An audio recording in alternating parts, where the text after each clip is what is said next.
अस्सलामुअलैकुम प्यारे बच्चों, उम्मीद करती हूँ आप सब ठीक होंगे। आज हम छुट्टियों के काम के हवाले से बातचीत करेंगे। सबसे पहले तो मैं आपको एक चीज़ बताती चलूँ कि कोई भी सफ़र करने से पहले ऊपर अनवान दिया गया होगा, उसकी पढ़ाई आपने लाजमी करनी है और फिर उस सफ़े को आपने हल करना है।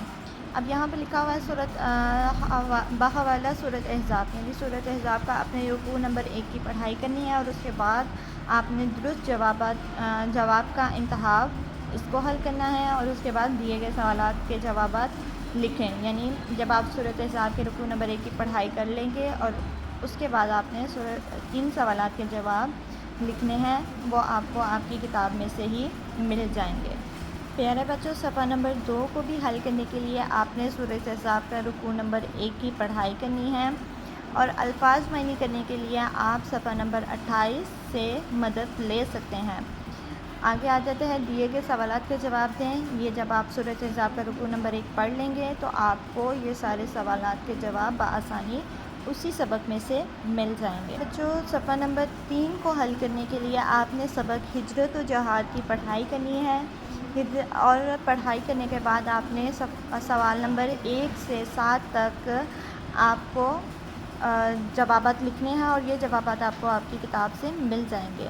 लेकिन जो सवाल नंबर 8 है, मैं आपको बताती चलूँ, अपनी ज़िंदगी में अगर आपने कोई जहाद किया है तो इसके बारे में तहरीर करें। यानी आपने अपनी ज़िंदगी में अगर कोई भी जहाद किया है तो उसके बारे में आपने यहाँ पर लिखना है, ठीक है।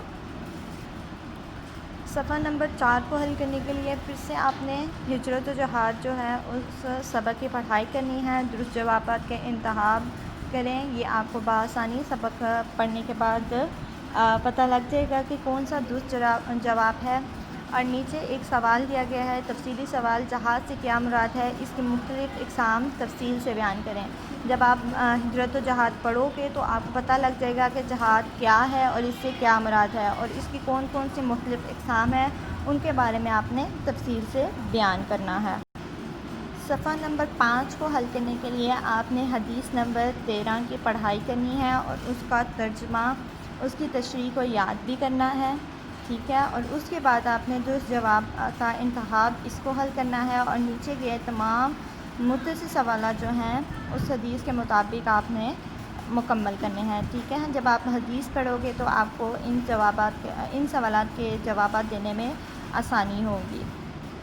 इसके बाद आ जाती है आपकी सफ़ा नंबर 6 पर चेकलिस्ट, यानी आपने अब तक जितने भी अनुमानात पढ़े हैं उसमें से आप में कौन सी अच्छी आदत पैदा हुई हैं और किस हद तक पैदा हुई हैं, उसके मुताबिक आपने इसका जवाब देना है। जवाब आपने जी हाँ, जी नहीं, कभी कभी, हर वक्त इस सूरत में देना है, ठीक है। सबसे पहला सवाल है, क्या आप दीन के लिए अपना वतन छोड़ सकते हैं? अगर आप अपना वतन छोड़ सकते हैं तो उसके लिए आपने जी हाँ पर निशान लगाना है। अगर नहीं छोड़ सकते तो जी नहीं पर। अगर आप कभी कभी छोड़ सकते हो तो कभी कभी पर। अगर आप हर वक्त छोड़ने के लिए अपने वतन को तैयार हो तो हर वक्त पर आपने निशानदही कर देनी है। इसी तरह आपने बाकी सवालात जो हैं इनको हल करना है। इसके बाद आ जाता है, इन असबाब को पढ़ने के बाद आप में जो अच्छी आदत पैदा हुई इनके बारे में दी गई सतूर पर लिखें। यानी पिछले जितने भी आपने सबक पढ़े हैं उसको पढ़ने के बाद आप में जौन सी भी अच्छी आदत पैदा हुई हैं वो आपने यहाँ पर तहरीर करनी है।